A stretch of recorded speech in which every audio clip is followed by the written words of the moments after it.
Hello everyone, Ian Iliona here, another day in Los Angeles, and by Los Angeles I mean Seattle. It's been a rough couple of days since the last time I podcast. I am still homeless, as in I am unhoused, but I'm not sleeping on the streets, so small favour. But unfortunately, I am still dealing with the hugest PTSD that could possibly happen. You know, I mean, the whole situation just irks me every single chance it gets. I mean, I have no control over the situation, so there's that. But I have the decision to make, like, where do I go after this? Because apparently Europe being on fire doesn't exactly make for a good Euro trip, so there's that. But it's not like I really want to stay here. So I have to, at the very least, take care of my dual citizenship, because that's the most important thing. But then after that, I don't know. I keep shirking the responsibility of being a gamer, as in, you know, gaming. But I'm going to go back into gaming. I'm going to be a Nintendo Switch user. So there's that. I'll still be homeless, but, you know, at the very least, I'll be playing first-party Nintendo games.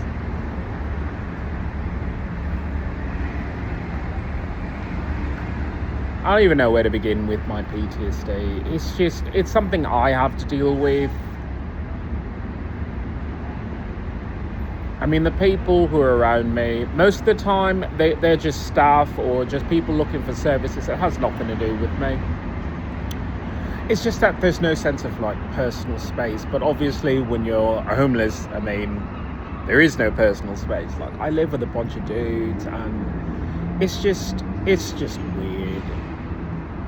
It's like if I was, like, a 16-year-old, you know, running away from home, I can almost see, you know, any port in a storm. But I'm almost at the point where I see it. I see the pressure for someone to either get an apartment or get a house.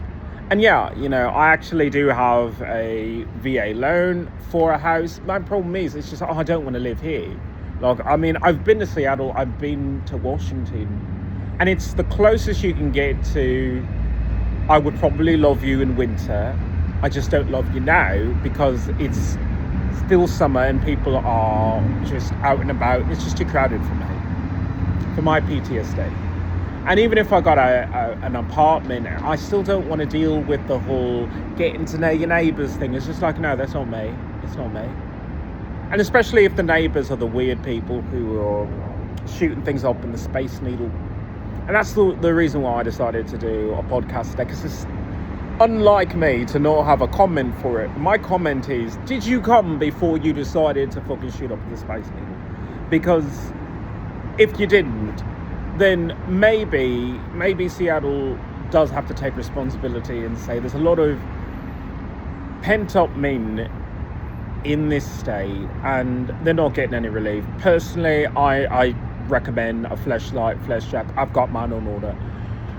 And I'm going to enjoy that because I know what it means to be a man. I know what it means to have desire and to, you know, see, like, hot stuff, like, being shoved in your face, but you have to, like, hold back because, you know, the law and all that, and also common decency. But if we're going to the point where, number one, I don't understand how the Space Needle is in operation and that they didn't shut down the fucking streets ahead of time. Like, aren't you, like, the fucking only tourist attraction to that whole fucking city? Like, wouldn't it make more sense to just shut down the entire street? Like, isn't your business to kind of get people up there, make a queue, and then get people out and about, and then spending the money because, you know, they spend all their time slowly dehydrating and famishing themselves? Because if that's the case, then you failed on that account. And two, like, where is the security? Where is the police effort because you shouldn't be able to go within like a 3 to 4. You see, this is why I keep talking about zoning, because zoning is extremely important. You know, people are saying, you know, where's your online community? Where is it? Because look, I get it. You know, I'm the kind of person who is dealing with such terrible PTSD that I have to say, if I want to reach out to the smarter of the genders and speak to them directly and say, you know, can you take control of your fucking city and state? I have to do it through here. So yeah, where is that zoning? Because you should have zoned the Space Needle to have just people who are paying ticket riders of the elevator. And if you're a residential person, then you have a residential pass. But apparently, you know, Seattle's like, we don't know what's going to happen next, man. We don't know. It's the West Coast, man. It's like, well, it's the West Coast, and now you know. Now you know. You can't say that you didn't know before, because, I'm sorry, didn't you have that thing in Spokane? Didn't you have gun violence throughout Washington State in the last, 10, 20 years? Something to draw from. It's not like you were playing innocent princess parties before I fucking rolled up on you. So, if that's the case, yeah, it's called a residential pass. A residential pass for a commercial tourist attraction. If you live in the buildings around there, you have a little pass that says, yeah, I can walk on these blocks, I'm going directly to my building. And if the police need to escort you from your car to there, then you do it that way. But you shut down the fucking streets. Okay, I know I may be homeless, and this may be the rumblings of a person who just isn't getting it, but I don't get it. I want to know, because that brings in revenue for the city and state. That may not mean anything to the people who walk about most of the time here, but I have to have a bed and everything, and they do provide food. And you say, well, who pays for that? The state does. Well, how do they pay for it? Oh, isn't that the Space Needle? Does the Space Needle pay so that a homeless person can have a bed instead of sleeping on the middle of the pier? Okay, so maybe I have a vested interest, selfish as I am, to maybe not have that business in any way halted out of fear and, you know, safety concerns. But even with the safety concerns, it's a zoning issue. And this kind of idea that you need to start zoning things appropriately has been coming for a long time. It really has. We need to zone schools that way. We need to zone all public buildings that way. We need to zone private businesses need to start thinking of, you know what? Maybe for this entire block, we just have no guns through here. And that might seem like a harsh thing, but we're getting to that point where every once in a while there's a little glitch in the fucking matrix, and these people just start spazzing out, and they get their weapons from who knows where, and then they come to these public places to, you know, play whack-a-mole. But these are living beings, and we should maybe treat that with a little respect and a little bit more reverence than I am doing right now. But I'm upset. I'm upset because this was avoidable. It's like you go to City Hall, and City Hall is supposed to wag their finger and, you know, just say, we get paid to make sure that things keep going. But that's a clear example of, okay, so what exactly do you do in your office all day? Because if you didn't say that you needed to zone that as a highly concentrated police presence area, number one, and two, I'm not big with numbers. I don't know what. And number two, you know, you need to zone it so if only people who are residential can walk freely through it. Because you can almost guarantee if you're a resident, you know, you're probably not going to cause an issue. But if you're coming from like miles and miles away, and you got yourself a big truck and it's like, okay, you can either take the other street, because you're going to detour it. You're going to shut down the street. Okay, that's what you do. You shut down the street, you detour people around it, and you say, oh yeah, the traffic's going to be a monster to deal with, until people start getting used to it, and then they say, okay, well, I have to leave a little bit earlier, or I have to leave later, I just can't go at this rush hour time, or I just have to walk because, I don't know, why do you need cars through that area? How did this person roll up through here? Okay, I'm not that invested in the story that I need an answer to that, but this is why people need to get involved. You know, I cannot stay in Seattle, because if I stay one more month in this town, I'm going to actually care for you people. I can't do that, because you need to take care of this yourself. You guys live here. You guys have probably lived here for far longer than I have.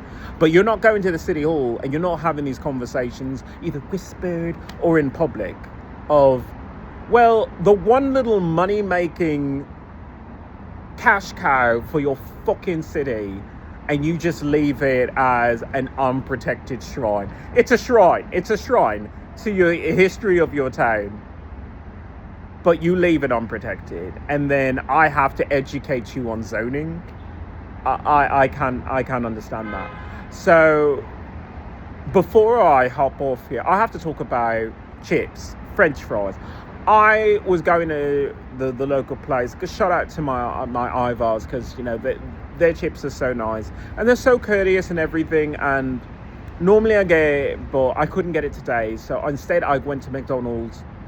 And McDonald's had the goal to make me beg for my fucking fries, and I paid for them, but they wanted me to fucking beg for it, and it's just, why do I need to beg for food? So I'm gonna have to actually write a letter to McDonald's, because all of it's on camera, and I spoke to the manager, and the manager can verify everything. But I gave him the mobile order receipt, I gave him everything to track down my order. So I don't know if he just gave my food to someone else and just felt guilty about it, but I had to press him on. It's like, am I going to get my food or not? He's like, oh, I'm going to give you some food. It's like, no, I paid for food. Like, I am homeless, but I paid for it. So that's what I'm dealing with. I'm chipless in Seattle. I don't know if that's a thing, but it is today. But I mean, I got my food and I just ate it. So I'm satiated for at least 24 hours, and then I have to find another way to get chips, because for I be so impoverished and I'm not involved in government at all, I'm not getting my chips. So I mean, not on the regular like I like. And like normally I have apples with it. It's a really fancy affair, and it's just that didn't happen today, and I'm looking forward to maybe tomorrow. Tomorrow I'll have that, and I don't know. There's a part of me that says it's just maybe 1 month more here, but if I stay too long, I will start caring about these people, and I can't do that. So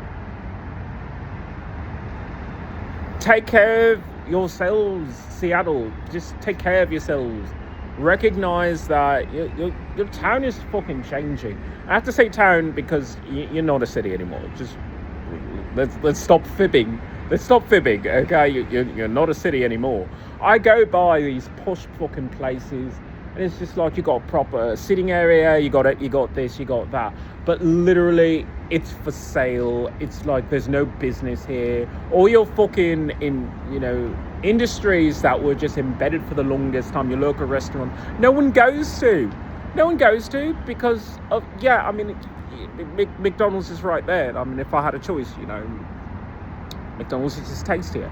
But that's the reason why, all these restaurants have to close, and, there's all these Seattle coffee shops, and you just say, but Starbucks is right there, and I have points there. And do you have a point system? And I know I really should just continue on with my day, but I've got to make this point. I really do. You are a local business in Seattle, and you already know Seattle took the side of Starbucks. It really did. Because all of you keep popping up. I saw this new one, Freya. I haven't been to it yet. I assume people like it, but they'll get bored and then they'll just go straight back to Starbucks. But you sometimes have loyalty cards, but then you get a bit greedy with it, because you say it'll take you maybe 10 cups of coffee, 8 cups of coffee before you get like a free cup of coffee. And I want to say, do you not know that the coffee shop to the left of you is gone, the coffee shop to the right of you is gone, and you'll be gone with that kind of attitude? You need to have maybe 4 cups of coffee or maybe 2 cups of coffee, because you want people to come back to you. You don't want people to say, yeah, well, I mean, that's like 7 trips away so I can have a cup of coffee again. And you know, I already have so many points at the other place, and they have such a large variety, and everything is consistent. It's made exactly the same every single time, because most of the time it's pre-made and just frozen and reheated. But then again, you know, I get such great customer service from Starbucks. For the most part, I've never really had an issue with them. I mean, sometimes they do get attitude, you know, it's like, sriracha is free. And I'm like, okay, well, I will ask for more sriracha, because I love my spices. But that is the business model you need to adopt. You need to fucking roll with the times, because if you want to start competing against these chains which choke the fuck out of your city, then you're going to have to fucking lower it, because it's just, you already made a cup of coffee. You already have like so many cups of coffee that you just chuck at the end of the day because no one drank them, and you got to make a fresh cup anyway. Or you got to reattach the next carton, which is already pre-made. All of these things that you have to do. And you just say, well, for the splash of caffeine, you might as well just give it to them. Might as well just give them more free cups, because it's not hurting your wallet if they come back and say, okay, well, you know, fine, I'll have my free cup, but maybe I'll have a sandwich too, and my sandwich isn't included, so I've got to pay for it. Okay, fine. But that's not what's happening here. So this is why you got demoted from city to town, because cities, they can roll with this. They have enough people that they can say, okay, well, if you're a local business, I guess you could survive on your own, but you can't do this in a small town. Seattle is small. It feels super fucking crowded to me right now because I have PTSD, but it's just small and getting smaller. People leave here. I can see why. I mean, honestly, your Space Needle thing doesn't exactly sell me on wanting to pay tickets to go see that event. Not that I would. I'm not big on tourism. I'm more just choose your own adventure. That's all I have. You know, I can't get involved in that mess. I just cannot. I cannot. So I'm going to leave with that going on. Maybe a quick fashion runway before I head off, because I am that snobby.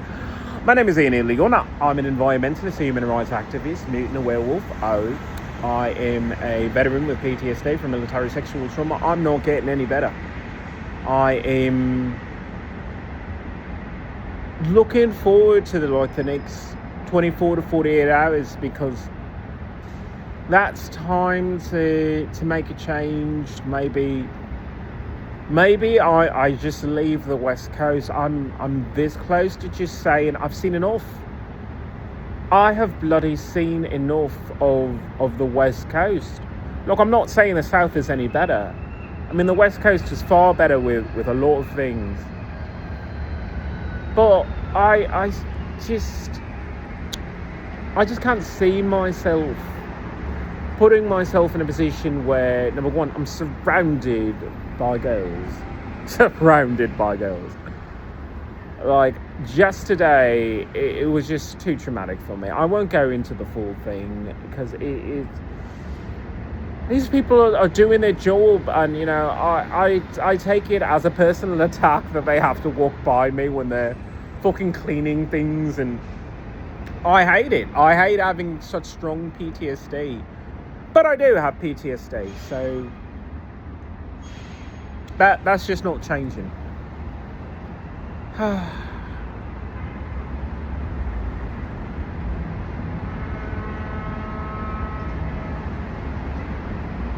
I do have some like super cool outfits, costumes, in to bring out maybe before I leave, because it's like I would probably wear it here, but I wouldn't really wear that the next place I go. But I mean, if people want to follow me to my journey of, I don't know, can I be honest with you? I mean, like, I do have my birthday coming up. I do. And I haven't been on a proper date. I have not. It's mostly because I don't try anymore. I really don't. I don't put myself out there. I mean, it's a lot. I mean, especially right now where, number one, I'm homeless. Number two, I mean, hello. I mean, I try and keep myself together, but this beard is fucking horrendous. My clothes are fucking terrible, and I don't know. I feel like if I posh it up just a little bit, where something proper, I could maybe put myself out there, but it's hard for me with my PTSD. It's really hard, because there's a part of me that says if I look too nice, I'm just inviting female interaction, which I'm not into. Strictly dickly, as I like to call it, strictly pickly, as I also say. I don't know if that's a thing that'll catch on, but hopefully it does. Strictly pickly. But that's where things are. So I mean, I do the whole Tinder thing. I've got so many fucking Tinder matches, but I don't know, maybe everyone's a fucking bottom or something, because like there is such better male activity, as in they don't talk to me, and like me, I mean, I don't want to fucking chit chat, so like we just cancel each other fucking out, because it's like, what's the point? So maybe I want to fucking move to a town where you just, you know, you give the nod, and you know, it's just like, yeah, I'm looking for a cowboy, not this weird politically motivated or emotionally immature area.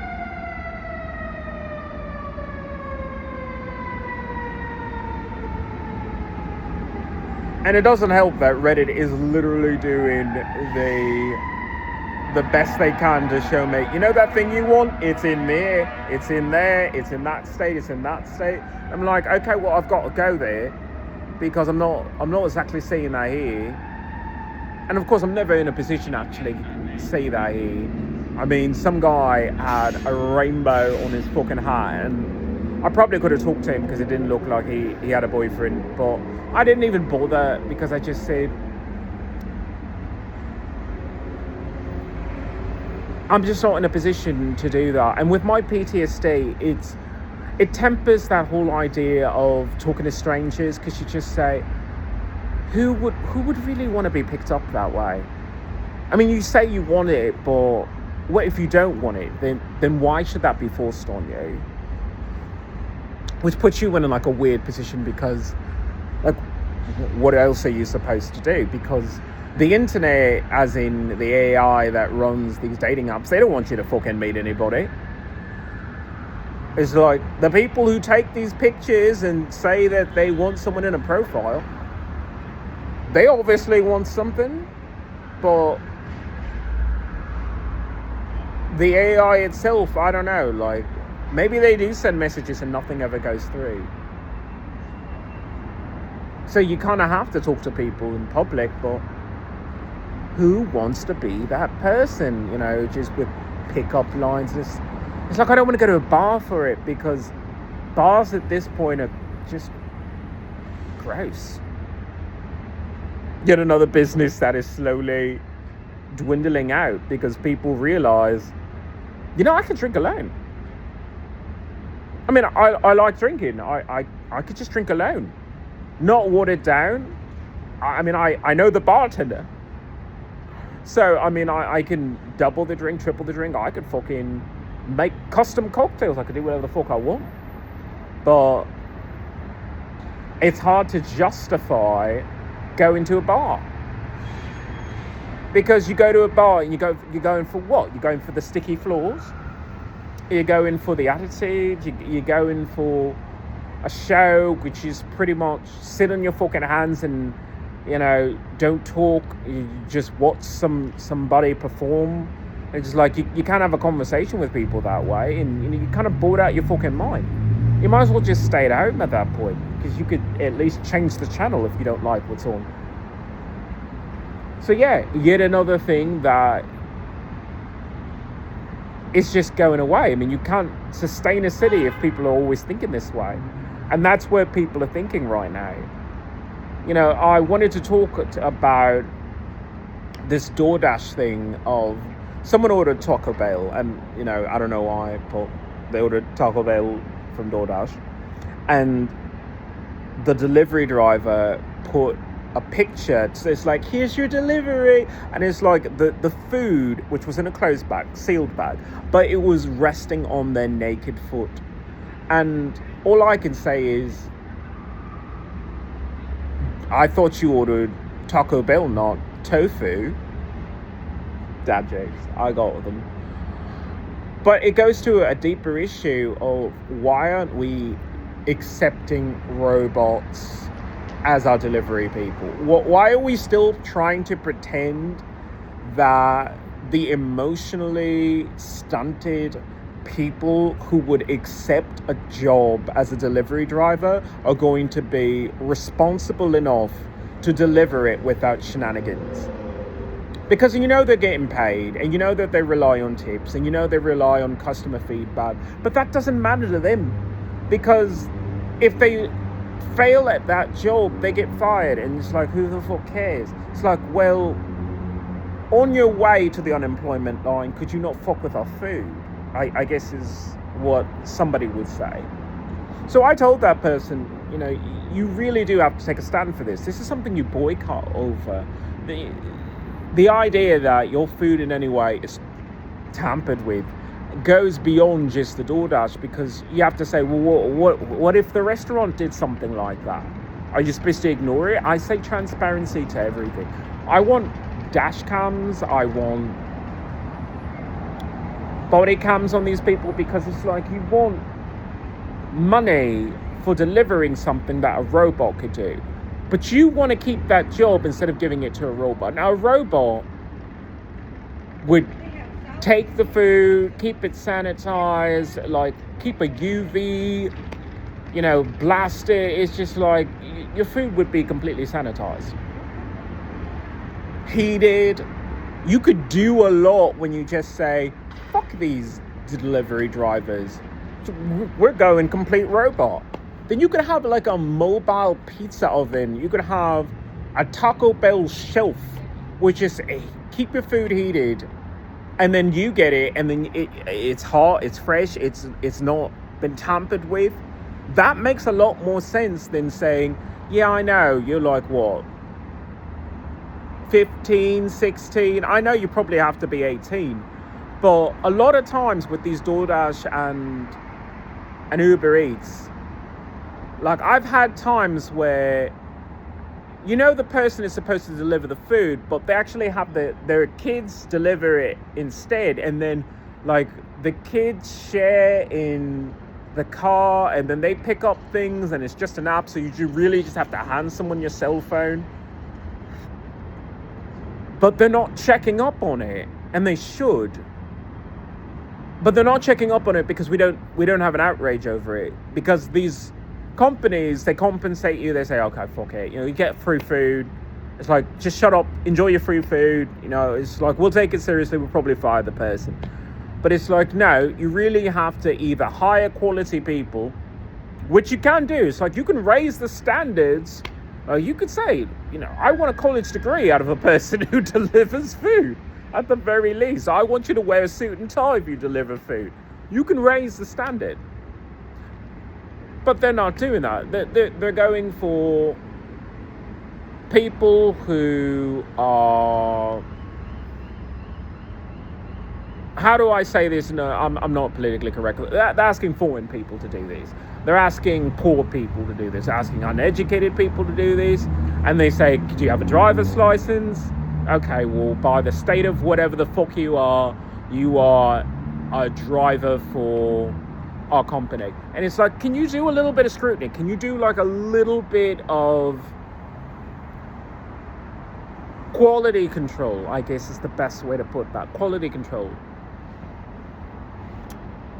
It's just not happening. 2028 is coming up, and a lot of things are going to be happening.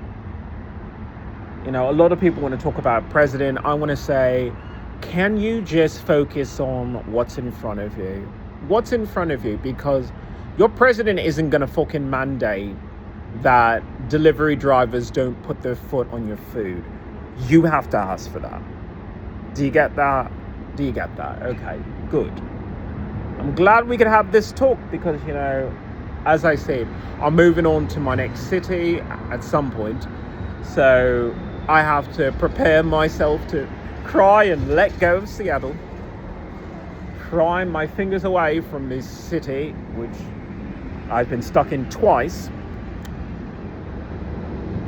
I hope to see you on the next podcast.